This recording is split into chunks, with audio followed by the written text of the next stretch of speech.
हर महादेव। बज रहे हैं सुबह के 8 और आज की सुबह आम सुबहों से बिल्कुल अलग है।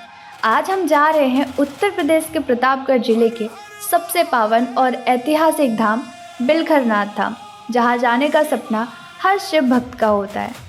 आज हम जानेंगे इस धाम का वो इतिहास जो द्वापर युग में पांडवों से जुड़ा है। तो चलिए बिना किसी देरी के शुरू करते हैं आज की ये पवित्र यात्रा।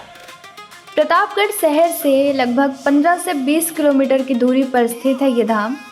ये सई नदी के किनारे बसा हुआ है। रास्ते में आपको दूर दूर तक हरियाली और ग्रामीण जीवन की सुंदर झलकियाँ देखने को मिलेगी। अगर आप कभी यहाँ आएँ तो सुबह के समय ही निकलें, क्योंकि सुबह सुबह जो सई नदी के तट की हवा है और मंदिर का माहौल है वो मन को एक अद्भुत शांति देता है। तो हम पहुँच चुके हैं बिलखरनाथ धाम। सबसे पहले शिव जी का जलाभिषेक करने के लिए हमें चाहिए जल, तो उसके लिए हमें चलना पड़ेगा सई नदी के तट पर। ऐसी मान्यता है कि मंदिर जाने से पहले सबसे पहला और सबसे महत्वपूर्ण नियम है सई नदी में स्नान करना या फिर आचमन करके यहाँ से पवित्र जल लेना। सई नदी केवल एक जलधारा नहीं है, बल्कि प्रतापगढ़ की गंगा मानी जाती है। मान्यताओं के अनुसार महाभारत काल में जब पांडव अज्ञातवास के दौरान यहाँ आए थे तो उन्होंने भी सबसे पहले सई नदी के इसी पवित्र जल से अपनी थकान मिटाई थी और इसी जल से बाबा भोलेनाथ का पहला जलाभिषेक किया था।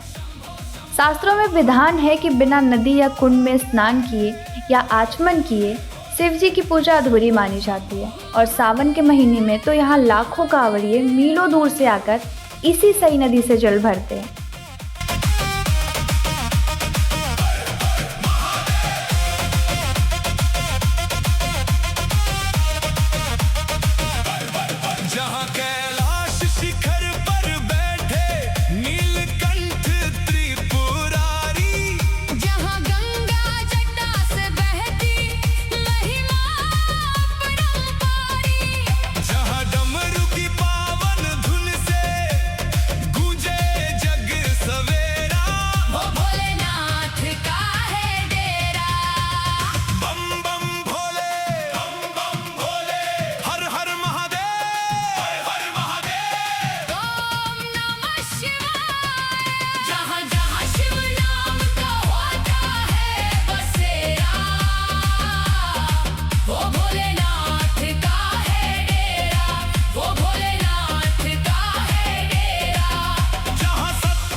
हमने भी इस सई नदी के पावन जल को ले लिया है। साथ में लिया है बेलपत्र, फूल, धतूरा और अक्षत। और अब हमारा अगला पड़ाव है बाबा बिलखरनाथ का मुख्य मंदिर, जहाँ बेलपत्र और भस्म चढ़े श्रद्धा के संग प्यारे, जहाँ ओम नमः शिवाय की ध्वनि गूंजे सांझ सकारे, जहाँ हर भक्त पुकारे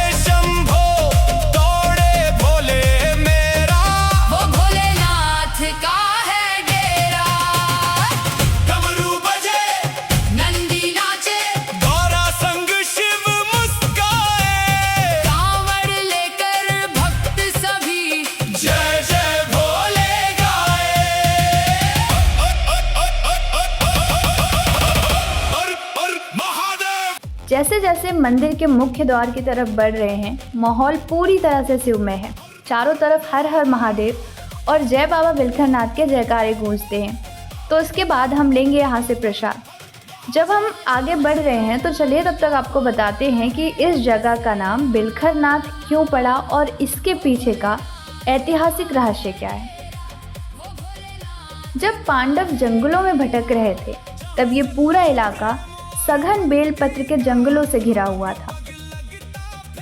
यहाँ इंसान तो क्या, परिंदा भी पर नहीं मारता था। पांडवों ने शिव आराधना के लिए स्थान चुना तो स्वयं महादेव धरती फोड़कर शिवलिंग के रूप में प्रकट हुए। स्थानीय भाषा में खर का मतलब होता है तिनका, झाड़ी या जंगल, और बेल के घने जंगलों के बीचों बीच प्रकट होने वाले नाथ को ही बिलखरनाथ कहा जाता है। 11वीं 12वीं शताब्दी में यहाँ भर राजाओं और बिलखैया राजपूतों का शासन था। राजा बेलखरिया को जब इस स्वयंभू शिवलिंग के चमत्कारों का पता चला तो उन्होंने इस बीहड़ जंगल की सफाई करवाकर यहाँ मंदिर की स्थापना की और इसका जीर्णोद्धार कराया।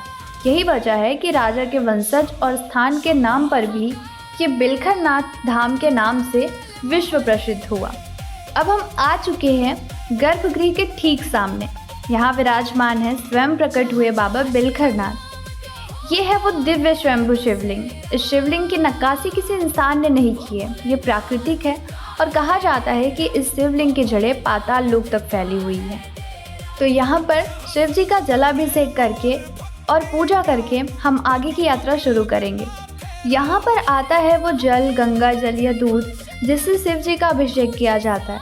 तो इसे माना जाता है कि अगर आप अपनी आँख में लगा रहे हैं तो इससे आपके आँखों की ज्योति और तेज होती है।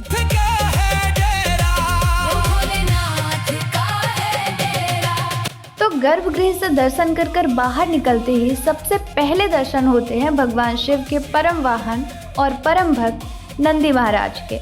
सनातन परंपरा में ये मान्यता है कि नंदी जी हमेशा निरंतर ध्यान में रहते हैं। जब शिव जी समाधि में होते हैं तो भक्तों की फरियाद नंदी जी ही सुनते हैं। इसलिए नियम ये है कि बाएं कान को ढककर नंदी जी के दाहिने कान में अपनी मनोकामना धीरे से कही जाती है और माना जाता है कि नंदी जी भक्त की बात को बिना किसी फेरबदल के सीधे भगवान भोलेनाथ तक पहुंचा देते हैं।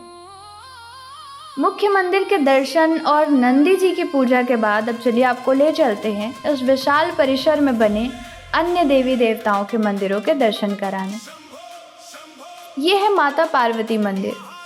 जगजननी माँ पार्वती के मंदिर में शिव और पार्वती दोनों का आशीर्वाद एक साथ मिलता है।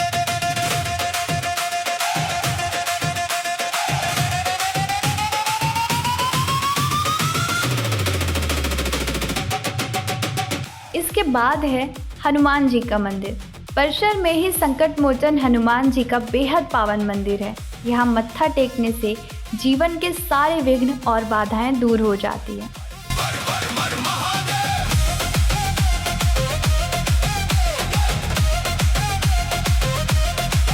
जहाँ जहाँ शिव नाम का होता है बसेरा। यहाँ परिसर में और भी अन्य देवी देवताओं के मंदिर हैं जिनका दर्शन हम करेंगे।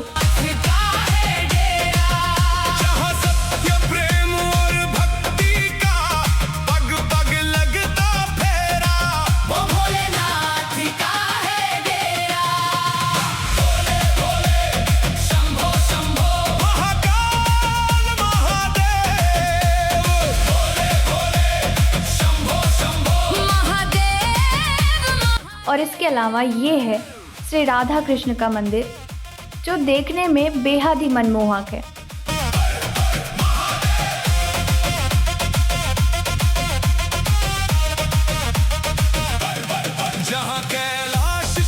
पूजा पाठ संपन्न होने के बाद अब थोड़ा मंदिर परिसर के आसपास घूम लेते हैं। यहाँ का माहौल किसी रंग बिरंगे मेले से कम नहीं होता।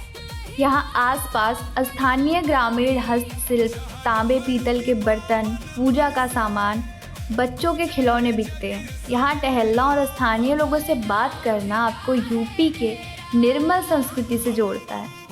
सई नदी का बहता पानी और मंदिर की गूंजती घंटियाँ ये दिन जीवन के सबसे यादगार और शांतिपूर्ण दिनों में से एक बन जाता है। सई नदी में जल भरने से लेकर बाबा बिलखरनाथ के दर्शन, नंदी जी से मन्नत और पूरे परिसर में घूमने का ये अनुभव इतना भव्य होता है कि इसे शब्दों में बयां करना मुश्किल हो जाता है। उम्मीद है कि आपको प्रतापगढ़ के इस ऐतिहासिक बिलखरनाथ धाम की ये पूरी यात्रा बहुत पसंद आई होगी। अगर वीडियो पसंद आई हो तो वीडियो को लाइक करें और चैनल को सब्सक्राइब कर लें, क्योंकि हम ऐसे ही भक्ति धाम के दर्शन आपको करवाते रहेंगे। भगवान भोलेनाथ की कृपा आप पर बनी रहे। हर हर महादेव।